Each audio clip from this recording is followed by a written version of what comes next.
Chelsea here, MonarchAlley. I am a vintage lover, thrifter, and part-time reseller. Today I am going to show you how to ship an awkward item. So I sold this vintage Craftsman long coffin toolbox, or at least that's what other comps used in their keywords. So I use the term coffin for this toolbox. It's pretty cool, but it's super awkward. I was about to go through the nightmare of going through all my boxes, potentially cutting some down, when it hit me that the USPS shoebox may just be the perfect box for this. So let's find out. This is the USPS shoebox. That's exactly what it's called. It doesn't have like a model or anything. And so what's cool about this one is, yeah, it's kind of long and rectangular. Okay, looks pretty good.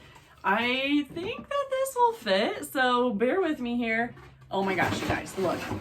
This is perfect. So it's perfect because I can actually use two of these boxes to what's called Frankenbox the item together. The term Frankenbox basically means you are in some way adjusting a typical standard box to meet the weird specs of the item that you're shipping.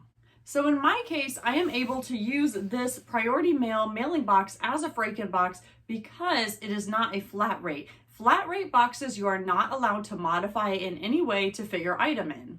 However, modification is allowed for the other priority boxes. Just make sure you're not using a flat rate box. Now, although this is a metal box and, is considered fairly indestructible, I still want to wrap this up so it's not shaking around in the shoebox. And I also want to protect the interior as well. It already has several flaws and dents and whatnot. In fact, an entire side of the box was off, and this was listed in the description. Okay, I'm sure someone can weld it back on. But what I'm going to do is just throw some like air puffer things in there. What is that called? Sealed air. I'm going to throw some sealed air in the inside of this toolbox and then wrap it in bubble wrap, throw it in the shoebox, and then put the other box on top.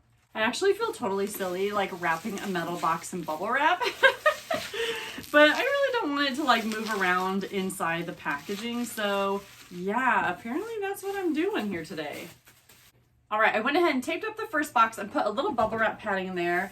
And yeah, I'm just gonna slide this baby in, make sure it still fits with the bubble wrap, and also give it a little bit of a shape test. I mean, the key with shipping anything, and especially something that's collectible or breakable, is to do the shape test, make sure it's not gonna move too much in shipping. All right, now that I have the item in the box and the bubble wrap in the box, basically this is the awkward part where I have to try to slide this exact same sized box on top of or inside the other one. Sometimes it helps to like actually just only put the flaps in, but that'll leave a lot of empty space to deal with. I don't want it to be too long, so I don't know. I'm gonna have to play around with this. It might be kind of awkward. This is where I am basically taking the other shoebox and just kind of tucking the tucking the other flaps in to the new shoebox and sliding it on top of it. When we do this, and I'll talk about this more in a minute, but when we do this, there will be some tearing, but we can fix that. We can fix that. Okay, I was on the struggle bus to get this top one to slide over it, and I realized that this flap was sticking out. So kind of what you have to do is like fold the flaps in and finagle it a little bit to actually get the box to slide over the existing box. Ah, there we go. Okay, yeah, so inevitably when you do this, you then want to make sure you don't slide down too far, so that way you can still close the end. So here we go. There you go. And you might encounter some split seams when you put that other box on top of the first box. So make sure you tape those up well and that make sure that they're very secure. Although I'm actually not seeing any, oh, yep, there's the split. There's a split. So what I'll need to do right here is just really give a lot of packing tape here. But I have shipped with this process before. I've never had any issues.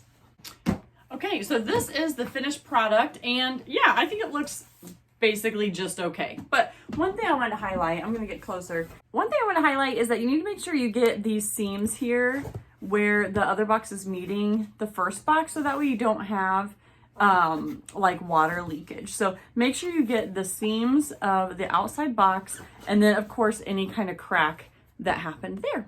So there you go. If you're in a pinch and you need a weird shaped box, maybe try two boxes and put them together. I know there are other techniques for cutting down boxes and giving them a more rectangular shape, but this is what I chose to do for this long, awkward item, and I think it worked out really well. Drop a comment below and let me know any shipping tips that you might have or a weird Frankenbox situation that you needed to do, and we can learn from each other. All right, I'll see you in the next one. Bye.